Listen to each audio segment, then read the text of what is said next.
Salut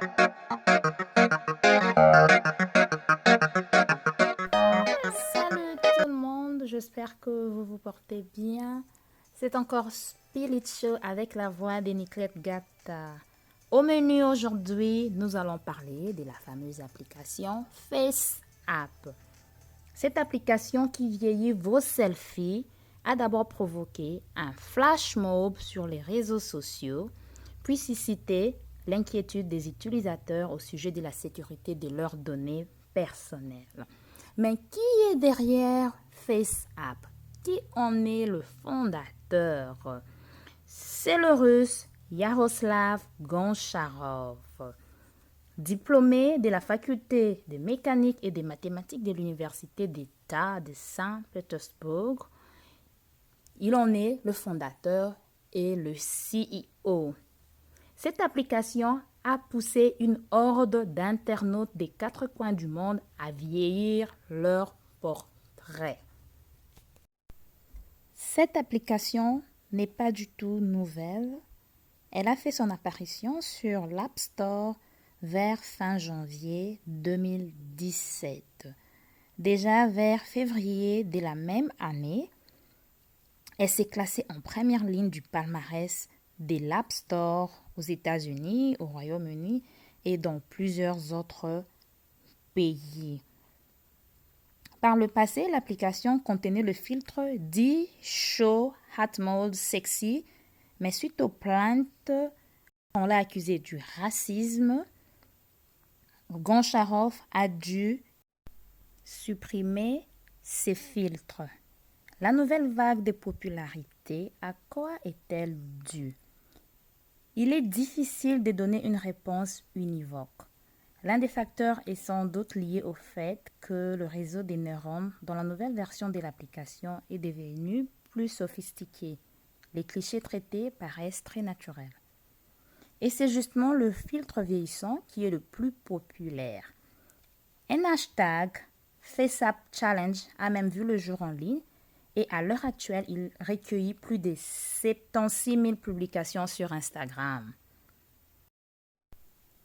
C'est pourquoi vous aviez un flash mob des photos vieillissantes, des stars du cinéma, des basketball, de football, voire même des politiciens sur les réseaux sociaux. La grande question à se poser est celle-ci. Cette application vole-t-elle vraiment les données personnelles? Dans la politique de confidentialité de l'application, il est indiqué que FaceApp recueille des informations sur l'emplacement de l'utilisateur et tout l'historique de navigation sur Internet. En outre, elle sait de quel autre service vous vous servez, depuis quel téléphone vous l'ouvrez.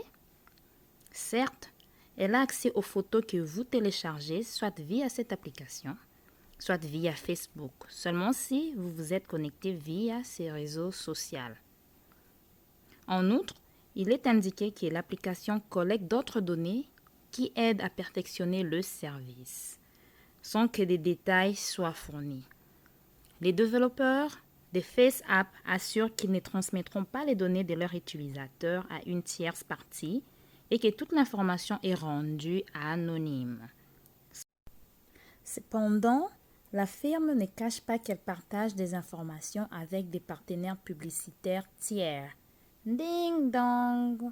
Ça, c'est la sonnette d'alarme. Quand on partage déjà vos informations avec des compagnies, avec une tierce compagnie, il y a déjà un danger par rapport à vos données personnelles. Cela a été suffisant pour que certains utilisateurs s'imaginent que des hackers russes sont derrière FaceApp. Mais le réseau social le plus populaire au monde que nous connaissons tous, Facebook, se sert d'une politique de confidentialité similaire. Il n'est donc pas question des dangers, affirment les développeurs, mais de la disposition des utilisateurs à partager leurs données personnelles. That's the big deal.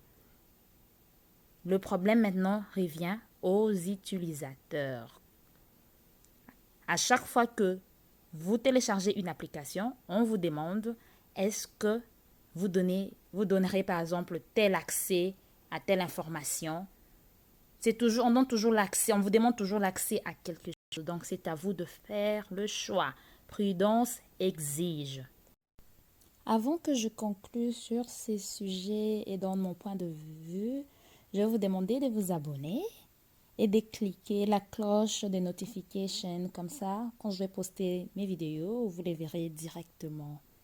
À mon humble avis, le problème n'est pas seulement FaceApp, parce que c'est une entreprise russe. Je pense que c'est sur toutes les applications. Je cite Snapchat, Facebook, Instagram, vous en connaissez des tas. Et toutes ces applications nous demandent toujours l'accès à nos données personnelles quand on les installe sur nos téléphones. Alors je me pose la question, bien souvent, quand on télécharge ces applications, on les télécharge sans rien payer. C'est free. Alors je me dis, en échange, comme on dit dans ce monde, il n'y a rien pour rien. Eux, ce sont des entreprises. On nous dit toujours que Facebook s'est fait des millions. Il y a plein d'entreprises qui se font des millions. Mais en réalité, avec des millions d'abonnés qu'ils ont, des milliards d'abonnés, whatever, on paye en fait rien. Demandez-vous, vous avez votre application Facebook, ça fait des années. Vous payez combien Facebook? $0, mais vous l'utilisez. Donc, il faut se dire qu'il y a quelque chose. Eux, ils utilisent vos données d'une manière tout comme d'une autre. Bien qu'on nous fait signer, on te dit, OK, lis ceci, selon la confidentialité de notre site et tout, on ne va pas partager vos infos, on ne va pas faire ceci, on ne va pas faire cela. Mais vous allez remarquer que ce n'est pas toujours vrai. Alors, il faut faire attention. Il faut savoir quelle information vous donnerez accès et quelle information que vous ne voudriez pas partager. Voilà en fait mon opinion. Si vous avez un autre avis ou vous êtes du même avis, ça se passe dans les commentaires. Commentez, laissez-moi, donnez-moi vos idées. Et en attendant, on se retrouve très très prochainement. N'oubliez pas, subscribe, abonnez-vous. On se retrouve la fois prochaine. Take care. See you. Bye.